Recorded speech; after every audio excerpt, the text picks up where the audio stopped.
जहां एक तरफ पूरे भारत में कोरोना के आंकड़ों की कमी आ रही है, मौतों की संख्या में कमी आ रही है, वहीं दूसरी तरफ 73% एक दिन में उछाल आ जाए, वो भी सरकारी आंकड़ों की बात करें तो इसे क्या कहिएगा। यह खबर आई है बिहार से, जहां कोरोना से मौत के आंकड़ों में बड़ी गड़बड़ी सामने आई है। जो कोरोना के नए आंकड़े जारी हुए हैं उसके मुताबिक बिहार में अब तक जो मौतों की कुल संख्या है 9,375 है, जबकि कल तक बिहार में 5,458 लोगों की मौत थी। यानी फिर क्या यह माना जाए कि एक दिन में 3,917 लोगों की मौत अकेले बिहार में हो गई, या फिर ये आंकड़ों को लेकर के कुछ गड़बड़ है? इससे पहले के आंकड़े छिपाए जा रहे थे। आज जो आंकड़े जारी किए गए हैं उसके मुताबिक 24 घंटे में 6,148 लोगों की मौत कोरोना से हुई है, जिनमें से 3,917 लोगों की मौत अकेले बिहार में हुई है।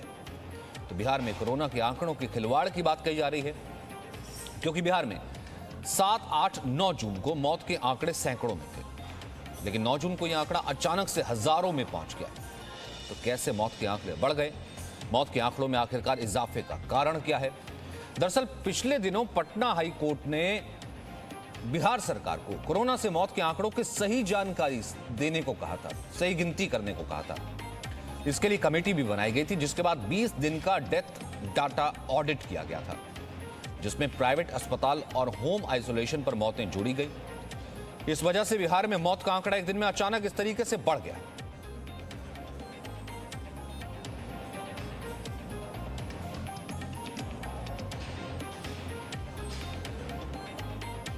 तो बिहार में अचानक कोरोना की मौतों पर एक बार फिर से सियासत भी तेज हो गई है, जबकि जेडीयू कह रही है कि ये बात जांच की है, इस पर जांच होनी चाहिए। आरजेडी की नीति, ये हमलावर है। आरजेडी कह रही है कि नीतीश सरकार ने मौत के आंकड़े छुपाए हैं। वहीं कांग्रेस भी सरकार को इस वक्त बैकफुट पर लेकर के आ रही है। इस वक्त हमारे साथ नवल किशोर हैं, जो कि आरजेडी से हैं, जयराम विप्लव हैं, जो कि बीजेपी से मौजूद हैं, साथ ही साथ अभिषेक झा हैं। अभिषेक झा, अगर पहले आंकड़े ठीक थे, गिनती ठीक हो रही थी, तो हाई कोर्ट की कमेटी बनाने के बाद, ऑडिट होने के बाद एक दिन में 3,917 का उछाल, इसका मतलब या तो पहले कुछ गड़बड़ थी या फिर अब कुछ झोल है।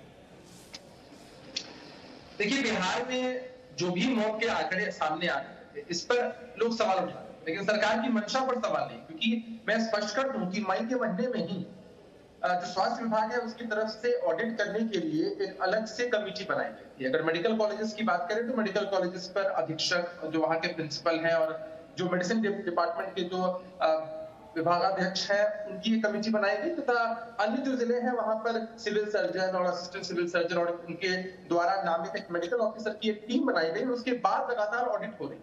ऑडिट होने के बाद बहुत सारे तथ्य और मामले सामने आए कि बहुत सारे लोग होम आइसोलेशन में उनकी डेथ हो जाती है, या वो अस्पताल तक नहीं पहुंच पाते हैं, या फिर पोस्ट कोविड किसी कॉम्प्लिकेशन की वजह से उनकी डेथ हो जाती है। तो इन सब का एनालिसिस एक लंबे समय से चल रहा है, या कोई एक दिन की बात नहीं है। लोग इसको प्रायोजित कर रहे हैं कि 24 घंटे में इतनी बड़ी उछाल हुई है, या अनुसंधान या जांच या ऑडिट बीते कई दिनों से चल रहा था, और उसका मतलब लोग घर में आइसोलेटेड रह करके मरते रहे और सरकार को पता भी नहीं।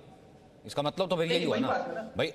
अगर अब कमेटी बनाई है, वो ऑडिट कर रही है, आपने कहा कि पिछले कई दिनों का आंकड़े, इसका मतलब घर में बैठे बैठे लोग मरते चले जा रहे हैं और सरकार को पता भी नहीं था कि ऐसे लोग मर रहे हैं, और एक दिन में आंकड़ा 3,900 पहुंच गया। तो ये आंकड़ा और भी कुछ होगा। मुझे अपनी बात रखने दीजिए। होम आइसोलेशन में किसी की डेथ हो जाती है, पोस्ट कोविड कॉम्प्लिकेशन से किसी की डेथ हो जाती है, उसने किसी को इत्तला नहीं किया, फिर उस बात की सघन जांच हुई और यह कारण सामने आया कि हाँ, कोविड से ही उनकी डेथ हुई, तब तो मौत के आंकड़ों को बढ़ाया गया। और बिहार सरकार में प्रशासन ने सामने आकर इसकी जवाबदेही जिम्मेदारी ली है। देखिए, 3737 लोगों को अब तक 4 लाख रुपए का मुआवजा दिया जा चुका है। पहले बिहार की जो रैंकिंग थी पूरे देश में लगभग 16वें नंबर पर थी, और अभी मुझे लगता है 12वें या 13वें नंबर पर बिहार है अभी भी डेथ के आंकड़ों में। तो हमने सामने आकर प्रशासन ने, विभाग ने सामने आकर इस बात की जवाबदेही जिम्मेदारी ली है, और निश्चित रूप से जहां चूक भी हुई है, इस ऑडिट में यह भी मामला सामने आया है, कुछ अधिकारियों की तरफ से, कुछ लोगों की तरफ से इसकी जांच में चूक भी हुई है, उन पर भी निश्चित रूप से कार्रवाई होगी। लेकिन सरकार की मंशा में एक लाइन में आपको बताऊं, सरकार ऐसा मानती है, आदरणीय नीतीश कुमार जी ऐसा मानते हैं कि विपदा में जिनकी जान जाती है, आपदा में जिनकी जान जाती है, सरकारी संपत्ति पर उनका पहला अधिकार होता है। 4 लाख रुपए का मुआवजा सरकार की तरफ से 3737 जो आप कह रहे हैं वही मुख्य सचिव ने कहा। एक सेकंड, मैं ये सरकारी बयान भी सुना देता हूं, क्योंकि आंकड़े सामने इसलिए लाए गए हैं ताकि जो उनको मुआवजा मिल सके, परिजनों को मुआवजा मिल सके, जिनके घर वालों की मौत हुई है उनको मुआवजा मिल सके, इसलिए आंकड़े छुपाए नहीं गए हैं, आंकड़े तो सामने लाए गए हैं, ये कहना है सरकार का। एक बार सुन लेते हैं बिहार के अपर मुख्य सचिव ने क्या कहा है।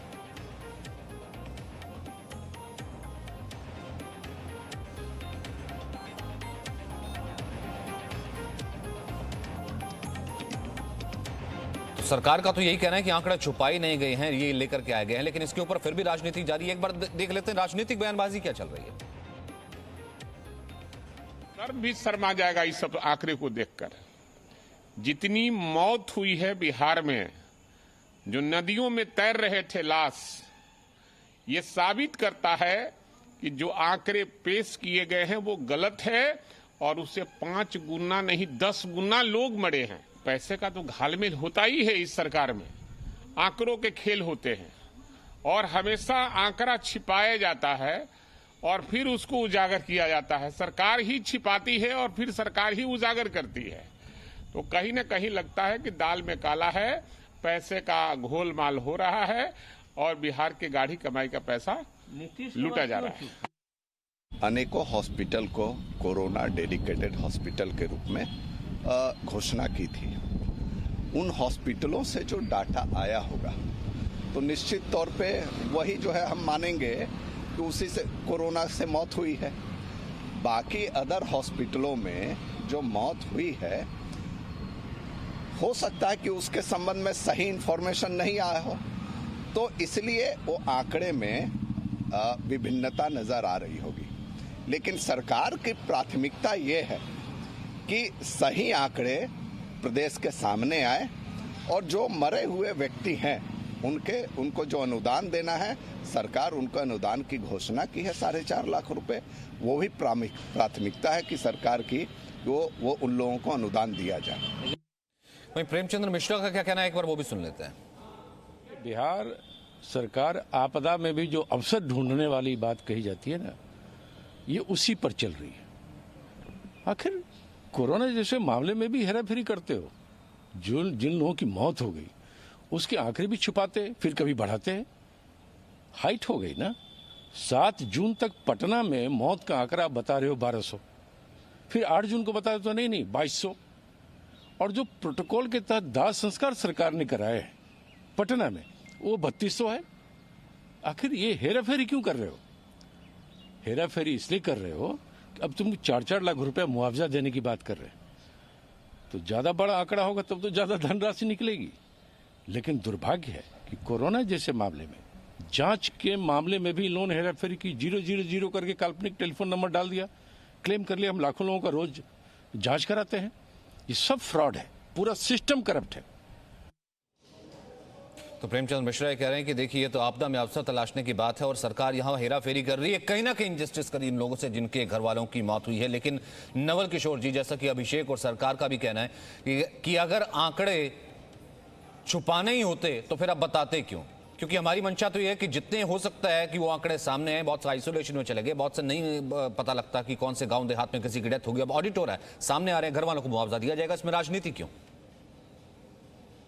नहीं, राजनीति नहीं है ये तो। देखिए, सही बात है। और अगर इतना ही कार्य किया जा रहा है, जैसा कि मुख्यमंत्री हमेशा हाई लेवल मीटिंग करते हैं, कि हाई लेवल मीटिंग करने के बावजूद, 24 घंटा काम करने के बावजूद, इनके लोग कहते हैं कि 18 घंटा नहीं 24 घंटा काम करते हैं।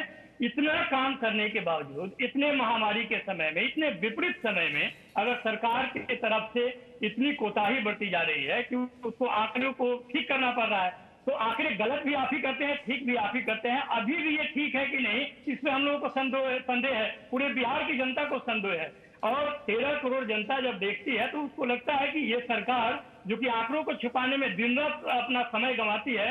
तो अभी तो आप देखेंगे कि गांव देहात की जो स्थिति है इससे 100 गुना खराब है। वहां पे तो RT-PCR टेस्ट की भी व्यवस्था नहीं है।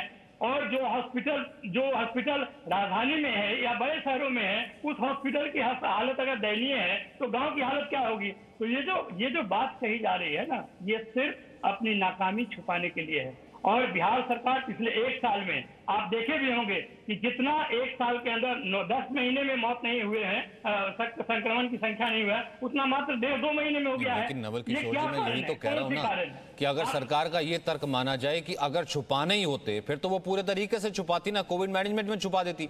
फिर एक दिन में 3,917 की कैसे फिर बात सामने आ जाती कि 73% का उछाला गया। एक दिन में 1200 से 2200 जो है पटना का आंकड़ा सामने आ जाता। छुपाना होता तो पूरा छुपा देती, फिर वो बता करके अपनी किरकिरी क्यों करवाती, मुझे बताइए।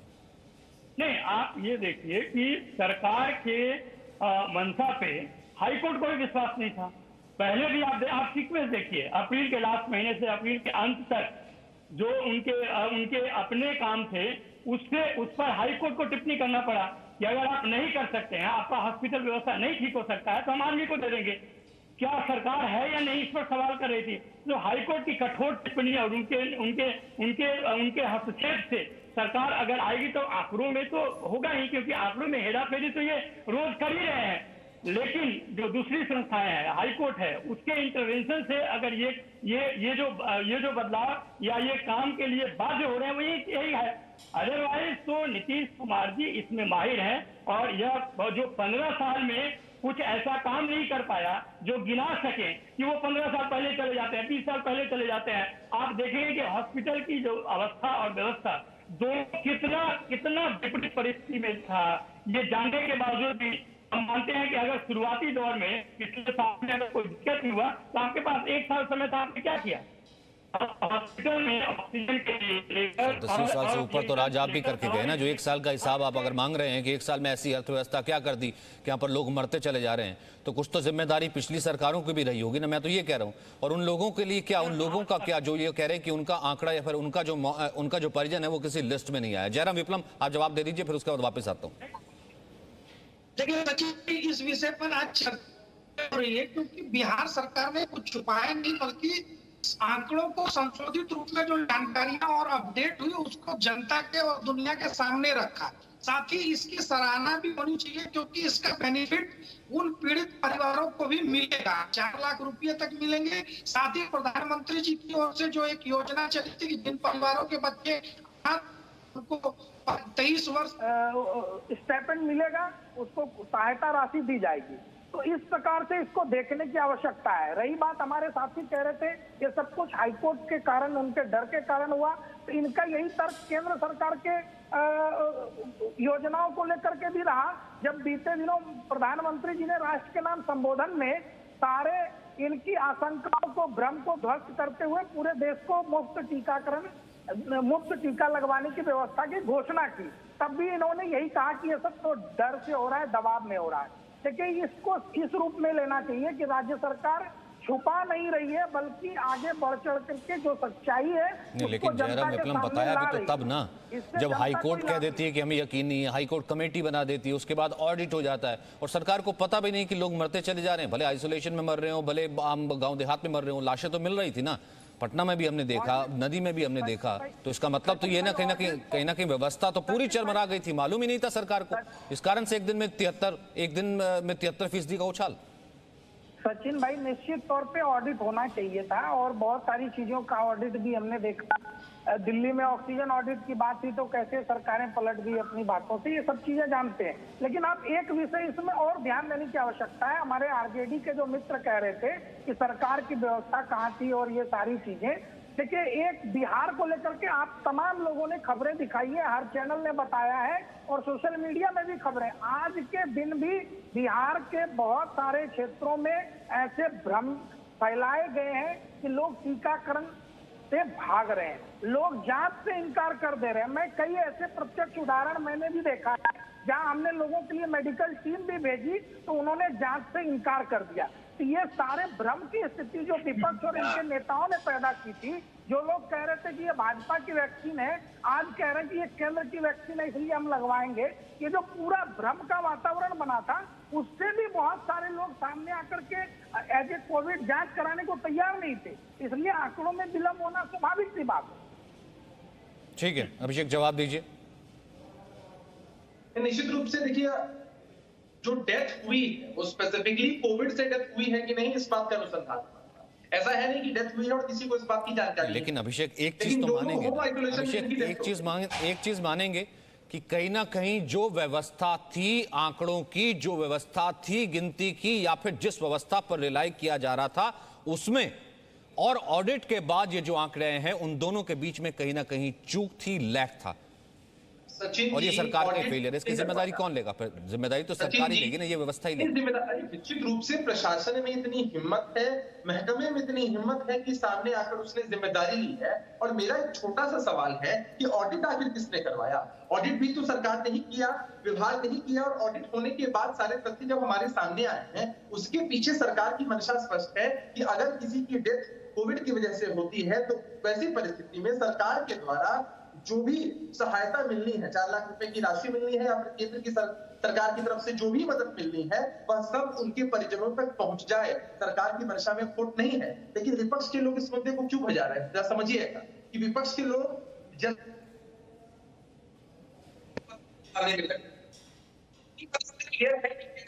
जनता पर विपक्ष तो हमारी राजनीति होता है। अरे इन लोगों ने भ्रम का जाल फैलाया, उसकी वजह से भी बहुत सारे लोग सोचते थे कि भाई हम जांच क्यों करवाने जाएंगे, घर पर ही अपना इलाज करने की बात करते थे। और उसके बाद कुछ लोगों की मृत्यु हो जाती है, फिर बात सामने आती है कि कोविड या पोस्ट कोविड रीजन से उनकी मृत्यु हुई है।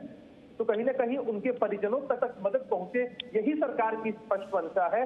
यह कितनी भी राजनीति कर ले, इस पूरे मामले पर कोई फर्क नहीं पड़ने वाला। ठीक है नवल किशोर जी, इसमें कहीं ना कहीं ठीक है, आप कह रहे हैं जिस व्यवस्था की बात है, लेकिन उस व्यवस्था के बीच में विपक्ष कहां खड़ा होता है? क्या कहां खड़ा पाता है खुद को? अफवाह तो उसने भी फैलाई ना, डर तो एक उसने भी बनाया। एक आम आदमी गांव देहात का आज भी देखते हैं कि भैया मेरी मौत हो जाएगी, मैं वैक्सीन नहीं लगाऊंगा। जब उसको डर इतना फैला दिया गया, अगर उसकी मौत भी हो गई है तो फिर वो आंकड़ा कहां जाएगा? मुझे एक बात बताइए, या फिर उसके घर वाले कहां जाएंगे? देखिए, जो सरकार निकम्मी होती है ना, अपने कारण ढूंढते हैं, दूसरे में कारण ढूंढते हैं, विपक्ष में कारण ढूंढते हैं कि वो फेलियर क्यों हुए। देखिए, सरकार के पास सारी संस्थाएं हैं और आप इस कोविड में तो आप देखेंगे कि विपक्ष के जितने भी एमएलए हैं, एमपी हैं, उनके अपने फंड तक छीन लिए गए हैं। और वो फंड कैसे खर्च हो रहा है, उसमें कितना भ्रष्टाचार है, उसका आकलन भी नहीं करने देते हैं। आप ये बताइए कि जो 110-15 विधायक है, उसका तो आपने फंड भी ले लिया। वो उसको जो डिस्ट्रिक्ट एडमिनिस्ट्रेशन है या जो स्टेट एडमिनिस्ट्रेशन है, वो कहीं उसको जगह भी नहीं देती है। अगर विपक्ष सरकार से सहयोग की बात करता है, कोविड सेंटर बनाकर, कोविड केयर सेंटर बना के देखता है, तो उसमें हजार कारण उसमें ढूंढते हैं। आप पूरे 1 साल का क्रोनोलॉजी देखिएगा तो ये सरकार जो है, जो कि पूरी तरह से उसको मालूम है कि एक छोटा सा चमकी बुखार को नियंत्रित नहीं कर पाए, तो इसमें उनकी व्यवस्था क्या करेंगे? आप गांव देख लीजिए, आप हॉस्पिटल का एक ठान, आप तो जानते भी हैं, मीडिया से बेहतर कौन जान सकता है। और मीडिया के अलावा जो जनता के बीच में रहते हुए चीजों को देख रहा हो तो विपक्ष के लोग ही हैं। तो फिर बात बताएगा कौन? सरकार को अगर सही बताना पड़ता तो सरकार के लोग काम भी करते, वही फिर उसका निरीक्षण भी करते, आकलन भी करते, उस पर रिव्यू कमेटी भी देते और अपनी ही बात को फिर से झूठा साबित करते। ये बेहद हास्यास्पद और शर्मनाक है, जिसके लिए नीतीश कुमार जाने जाते हैं। उनके कोई भी ऐसे कृत्य नहीं है पिछले 15 साल में जो झूठे साबित हुए हैं। वो सुशासन हो, छवि हो, भ्रष्टाचार हो, तमाम तो आंकड़े अलग होने चाहिए था ना। फिर तो लालू यादव की कॉन्स्टिट्यूएंसी का आंकड़ा अलग होता, राबड़ी जहां से आई उनका आंकड़ा अलग होता, तेजस्वी की कॉन्स्टिट्यूएंसी का आंकड़ा अलग होता, वहां पर तो कोई मौत ही ना होती। फिर तो मेरा कहने का मतलब ये है ना कि अगर डर और भ्रम की स्थिति जिस तरीके से आर्थिक तौर पर पिछड़ा बिहार है वहां पर फैलाए में लोगों को एक बार भी अगर कहा हो विपक्ष ने कि आइए वैक्सीन लगवाइए, वहां पर आंकड़ों में इतना बड़ा जोड़ या फिर आंकड़ों में इतनी बड़ी जो है, आंकड़ों में इतना बड़ा डिफरेंस तो नजर आएगा ना सर। और मैं ये कहता हूं कहीं ना कहीं नवल किशोर जी कि अगर अभिषेक झा ये कह रहे सरकार की तरफ से, मैं तो कहता हूं सरकार की जिम्मेदारी, इतना बड़ा आंकड़ा कहां से गया और ना जाने आंकड़ा और भी ज्यादा आ सकता है, तो जिम्मेदारी कहीं ना कहीं एक जिम्मेदार विपक्ष की भी तो होनी चाहिए कि वो भी कम से कम उस कतार में खड़ा होकर के कहता कि भैया ये सरकारी वैक्सीन नहीं है, ये नीतीश की या बीजेपी की वैक्सीन नहीं है, ये वैक्सीन देश की वैक्सीन है, कोरोना की वैक्सीन है, आइए और लगाइए, डरिए मत, ताकि अब तो कम से कम इस आंकड़े को रोका जा सके। बहुत बहुत शुक्रिया मेरे साथ जुड़ने के लिए, मेरे पास वक्त इतना ही। आप सभी Presenting B News app available on Google Play and App Store. Download it now.